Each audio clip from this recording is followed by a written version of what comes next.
Israel Iran की nuclear को hit करेगा। तो अगर इजराइल की तरफ से ईरान के न्यूक्लियर को हिट किया जाएगा तो फिर ईरान का क्या जवाब होगा? इजराइल जवाबी हमले में ईरान के न्यूक्लियर प्रोजेक्ट्स को निशाना बना सकता है। इसका खतरा खुद ईरान को भी है। तभी उसने इजराइल पर अटैक के बाद से अपनी न्यूक्लियर फैसिलिटीज में कामकाज बंद करवा दिया है। 2007 के करीब इसराइल ने शाम के सीरिया के न्यूक्लियर वेपन के ऊपर भी स्ट्राइक की और उसको भी तबाह कर दिया। अगर कोई भी नेशन, कोई भी अरब कंट्री इजराइल का साथ देगा तो उसको भी निशाना बनाया जाएगा। इसराइल ने यह प्लान किया कि कहूटा पे अटैक किया जाए पाकिस्तान में। एक तरफ से पाकिस्तान को बेचने की कोशिश की जा रही है, कौम को जगाने की कोशिश नहीं की जा रही, परमानेंट पांव पे खड़ा करने की कोशिश नहीं की जा रही। उसके लिए क्या हो रहा है? WSJ ने ये कहा है कि सऊदी अरेबिया ने अगर अपनी एयर स्पेस ओपन रख के साथ नहीं भी दिया और वो इसको डिनाई कर रहा है तो जो इंटेलिजेंस शेयरिंग है वो हुई है। मोदी ने हमेशा इंतहा पसंदी कह लें, दहशतगर्दी कह लें, मुस्लिम दुश्मनी कह लें, पाकिस्तान के खिलाफ भाषणबाजी को अपना हथियार बनाया इंतखाबात जीतने के लिए और इसी बुनियाद पर इंतखाबात जीते हैं। इंडिया अनियंस भेज रहा है यूएई में, अनियंस। पाकिस्तान क्यों नहीं भेज सकता?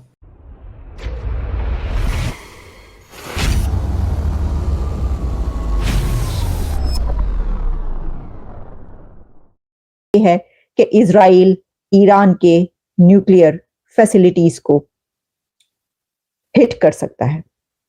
अब इस वक्त जो खतरा दरपेश है सबको, पूरी दुनिया को, और जो बात की जा रही है और जिसमें यूनाइटेड नेशंस के जो सेक्रेटरी जनरल हैं एंटोनियो गुतेरेस, उनकी तरफ से भी ये कहा गया है कि रेस्ट्रेंट शो की जाए। और इसी के साथ IAEA के chief nuclear watchdog, UN nuclear watchdog के चीफ का ये कहना है कि उनको ये खतरा है कि कहीं ये न्यूक्लियर की जंग ना स्टार्ट हो जाए। इसकी वजह यह है कि कहीं ऐसा तो नहीं होगा कि इजराइल ईरान की न्यूक्लियर को हिट करेगा।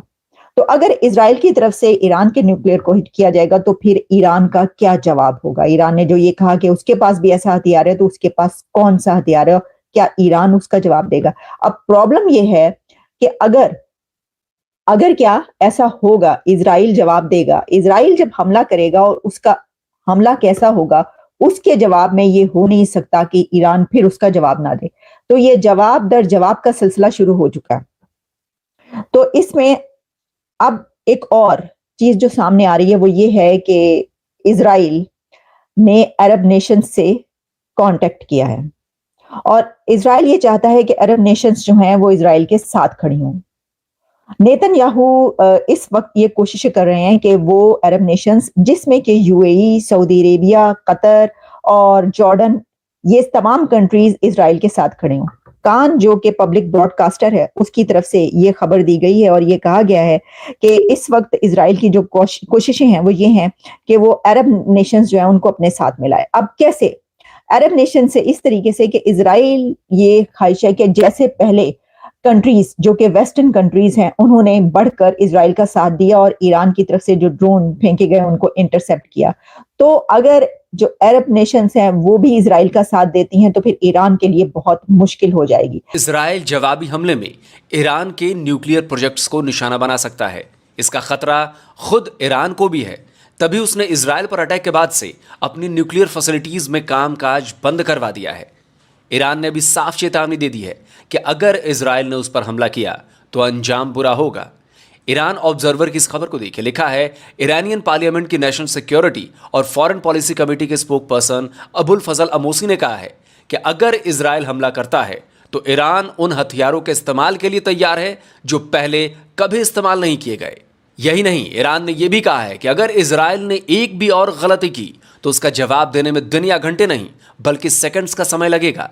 अगर ऐसा कुछ भी होता है तो आप समझ सकते हैं कि ईरान और इजराइल के बीच ना केवल जंग शुरू हो जाएगी बल्कि ये बहुत भयानक होगी, जिसमें न्यूक्लियर वेपन्स का भी हो सकता है कि कहीं ना कहीं इस्तेमाल हो जाए।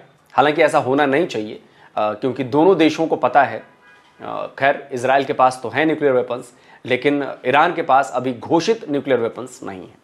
इजराइल ने ऐलान किया है कि वो ईरान के हमले का बदला जरूर लेगा। दुनिया जानती है कि इजराइल अपने ऊपर हमला करने वालों को बख्शता नहीं है। पिछले 193 दिनों से वो गाजा में हमास से जंग लड़ रहा है। शनिवार की रात ईरान ने इजराइल पर 1-2 नहीं बल्कि 300 से ज्यादा ड्रोन्स और मिसाइलें दागी थी। इजरायली वॉर रूम के मुताबिक इस हमले में 170 से ज्यादा ड्रोन्स का इस्तेमाल किया गया, 120 से ज्यादा बैलिस्टिक मिसाइल्स छोड़ी गई, यहां तक कि 30 से ज्यादा क्रूज मिसाइल्स भी लॉन्च की गई। हालांकि इस हमले में इजराइल को कुछ खास नुकसान नहीं हुआ, ज्यादातर ड्रोन्स और मिसाइल्स को हवा में ही इंटरसेप्ट कर मार गिराया गया। इस हमले के बाद से यह तय हो गया था कि इजराइल बदला लेगा, इजराइल ईरान के इस हमले का जवाब देगा। इजराइल के लीडर्स ने भी खुलकर यह कहा कि हमला जरूर होगा, लेकिन कब और कैसे बस ये तय करने वाली बात है। ईरान की एक बैलिस्टिक मिसाइल इजराइल के नेवतिम एयरबेस पर गिरी थी। आईडीएफ चीफ हेर्जी हलवई नेवतिम एयरबेस के इंस्पेक्शन के लिए पहुंचे थे। उन्होंने भी इस बात का ऐलान किया कि ईरान को हमले का अंजाम भुगतना होगा। आप अपने सिटीजन्स को जहां भी बैठे हों, आप किसी कीमत पर भी उनको उठाकर वापस अपने मुल्क में ले जाने की सलाहियत रखते हो या उसका दर्द रखते हो या उसके लिए कोशिश करते हो, you are a global leader. उसके बाद चीमा साहब, जब G20 को आप सक्सेसफुली ऑपरेट करें, जब आप ब्रिक्स में जाएं, जब आप मोदी साहब और जयशंकर साहब के दौरों को देखें, you are a global leader, you are a global south leader. आप डिजर्व करते हैं उसको। फिर उसके बाद आप अमेरिका की सैंक्शंस के बावजूद रशिया से तेल लें, आप ईरान की सैंक्शंस के बावजूद तेल लें, दुनिया को आंखें दिखाकर, तो आप ग्लोबल साउथ के लीडर हैं। You can say that you are global south leader. उसके बाद चीमा साहब, जिस तरीके से वो अपने डायस्पोरा को प्रमोट करते हैं, जिस तरीके से अपने डिजिटल भारत की प्रोडक्ट्स को प्रमोट करते हैं, जिस तरीके से उन्होंने भारत के रुपए को प्रमोट किया है, जिस तरीके से वो अपने जहां गए हैं मोदी साहब, आज तक उन्होंने कभी डायस्पोरा को निग्लेक्ट नहीं किया। चाहे ऑस्ट्रेलिया हो, चाहे अमेरिका हो, चाहे कोई डेवलपिंग कंट्री हो, चाहे खलीज हो,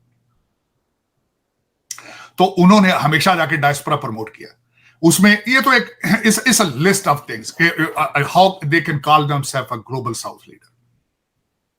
और इनका मैंने बड़ी डिटेल से पढ़ा है, खासकर इसी जिबल के मैंने कई चीजें इसके साथ मैंने बता भी दी हैं आपको कि what is in their manifesto of BJP और वर्सेस मैं बल्कि इसको मुसलसल इस तनाजुर से देखता हूं कि कांग्रेस जो है वो लेबर पार्टी है, डेमोक्रेट पार्टी है, और BJP is a business friendly far right और रिपब्लिकन पार्टी।